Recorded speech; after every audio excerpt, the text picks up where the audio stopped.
प्यारे बच्चों, अस्सलाम वालेकुम। आज का वीडियो लेसन क्लास 8 के लिए है। सब्जेक्ट साइंस एंड हमारा टॉपिक है इलेक्ट्रोप्लेटिंग, जो हमने कल पढ़ा। आज इसका दूसरा पार्ट है। हमने कल एक्सपेरिमेंट भी किया, दिखाया आपको कि कैसे इलेक्ट्रोप्लेटिंग प्रोसेस होती है। इस प्रोसेस में क्या होता है, a layer of desired metal जो हमें चाहिए, जो कुछ खास प्रॉपर्टीज़ का मेटल होता है, इसकी एक लेयर, इस मेटल की लेयर डिपॉजिट होती है। इस डिपॉजिटेड कहाँ पे? On the surface of another metal by means of electricity. तो इसको कहते हैं इलेक्ट्रोप्लेटिंग। ये कॉमन इसकी जो एप्लीकेशंस हैं वो भी हम देखेंगे, कहाँ कहाँ हमें इसकी ज़रूरत पड़ती है, किन किन चीज़ों में।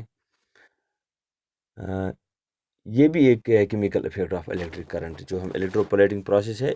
जिस तरह हमने कल देखा इस एक्टिविटी में कि इलेक्ट्रोप्लेटिंग में हम एक सर्किट बनाते हैं, सॉल्यूशन में जो है इलेक्ट्रिक करंट पास होकर ये केमिकल इफेक्ट प्रोड्यूस करता है। उस केमिकल इफेक्ट की वजह से, द केमिकल इफेक्ट जो है उसकी वजह से ये मेटल दूसरी इसकी लेयर दूसरे मेटल पर हम लगा सकते हैं। तो this is also the chemical effect of electric current. Electric current की वजह से ही, उसके केमिकल इफेक्ट की वजह से ही ये इलेक्ट्रोप्लेटिंग प्रोसेस हम कर सकते हैं। ओके, ये बड़ा यूज़फुल है। ये इलेक्ट्रोप्लेटिंग जो है यूज़फुल प्रोसेस है। कहाँ कहाँ? इंडस्ट्रीज़ में इसका यूज़ होता है। इंडस्ट्रीज़ में हम क्या करते हैं, we do coating of one metal with the layer of another metal.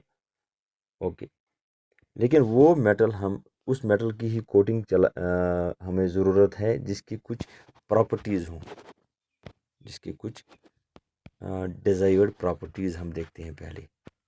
यूं ही हम किसी मेटल की लेयर को दूसरे मेटल पे नहीं चढ़ाएंगे, उसकी कुछ डिज़ायर्ड प्रॉपर्टीज़ होनी चाहिए। जैसे क्रोमियम प्लेटिंग हम करते हैं। क्रोमियम बड़ा शाइनी होता है ये मेटल, इसकी प्लेटिंग हम करते हैं और some objects like car parts, या कल भी हमने आपको बताया था साइकिल के व्हील रिम्स में या हैंडल बार्स में। साइकिल के जो रिम्स होते हैं या जो साइकिल की हैंडल बार्स होते हैं, इस पर हम क्रोमियम की कोटिंग लगाते हैं। इसकी वजह ये है कि क्रोमियम जो है, chromium is very much shiny. Chromium की क्या प्रॉपर्टी है? ये बड़ा शाइनी है। एक, ओके, ये करोड़ नहीं होता है, करोड़ भी नहीं होता है, और रस्टिंग भी इसकी नहीं होती है। ओके, ये भी इसका नहीं होता है। और क्या प्रॉपर्टी है क्रोमियम की? शाइनी है, करोजन नहीं होता है, और ये स्क्रैच रेजिस्टेंट है। स्क्रैच रेजिस्टेंट, इसका मतलब है इस पर स्क्रैचेस नहीं लगते हैं। ओके, नॉन स्टिकी भी है। अच्छा, लेकिन हम अगर क्रोमियम ही, अगर इतनी प्रॉपर्टीज़ है क्रोमियम की, तो ये चीज़ें हम क्रोमियम की क्यों नहीं बनाएंगे?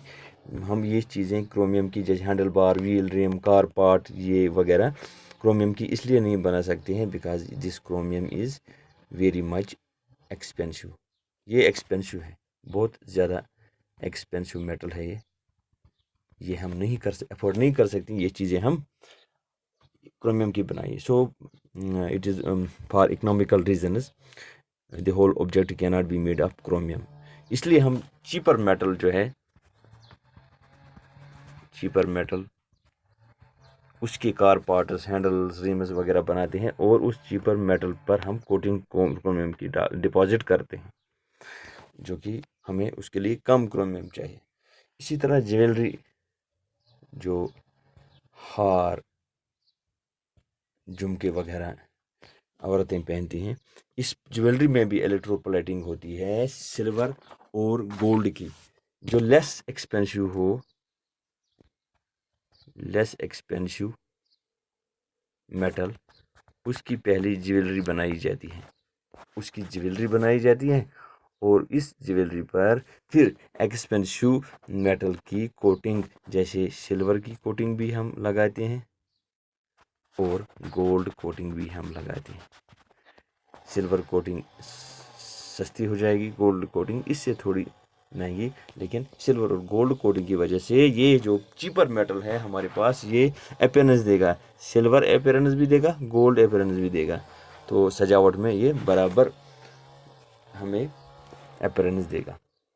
इसी तरह टिन कैन्स जो हम आजकल जिसमें खाना जो होता है कैन्स में आता है, जिस तरह वो कोक और पेप्सी के भी टिन आते हैं अंदर, आपने देखा तो वो इस तरह वो उसको छोटे छोटे वो टिन आते हैं अंदर। इसमें हम कुछ भी जैसे पिकल्स हो, कोई लिक्विड हो, कोई और फूड खाने की चीज़ हो, ये इसमें होता है इस टिन में, क्योंकि ये इससे फूड मटेरियल ख़राब नहीं होता है बिकॉज ऑफ इलेक्ट्रोप्लेटिंग। ये बाहर से आयरन का बना होता है, ये आयरन का है, आयरन तो रिएक्टिव है, वो फूड जल्दी ख़राब करेगा।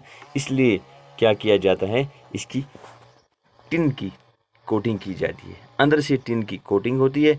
ये टिन रिएक्टिव नहीं है, ये फूड को स्पॉइल नहीं करता है। इस तरह हमें फूड जो है इसकी प्रोटेक्शन हो जाती है।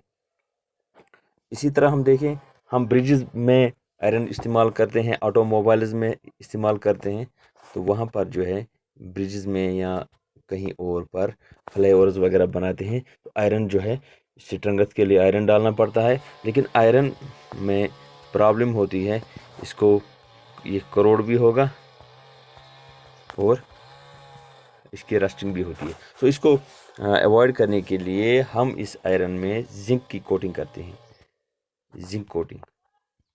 तो जिंक कोटिंग से क्या होता है, जिंक कोटिंग से ये आयरन जो है ये एक्सपोजर से बच जाता है, ये ऑक्सीजन के एक्सपोजर में नहीं आता है।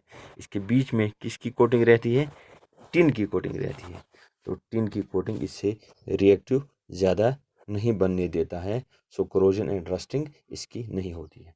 लेकिन एक मसला है इलेक्ट्रोप्लेटिंग जो फैक्ट्रीज़ में हम करते हैं, जो आपको पता है, पहले हम कंडक्टिंग इसके लिए एक मेटल को दूसरे मेटल पर चढ़ाने के लिए जो है हम कंडक्टिंग सॉल्यूशन बनाते हैं। फिर इलेक्ट्रिसिटी से हम इस सॉल्यूशन में कुछ चीज़ें डिसोसिएट करके फिर उस दूसरे पर डिपॉजिट करते हैं, जिसको हम इलेक्ट्रोप्लेटिंग कहते हैं। लेकिन ये मसला है फिर कंडक्टिंग सॉल्यूशन जो है फैक्ट्रीज़ में इसका डिस्पोजल, क्योंकि ये जो बच जाता है ये सॉल्यूशन बाकी, इसका डिस्पोजल बहुत अहम मसला है। अगर इसका डिस्पोजल जो है बहुत ही पोल्यूटिंग वेस्ट निकलता है, बड़ा इन्वायरमेंटल कंसर्न है ये वाटर बॉडीज़ को तबाह करता है, क्योंकि ये बड़ा जहरीला और पोल्यूटिंग मटेरियल है।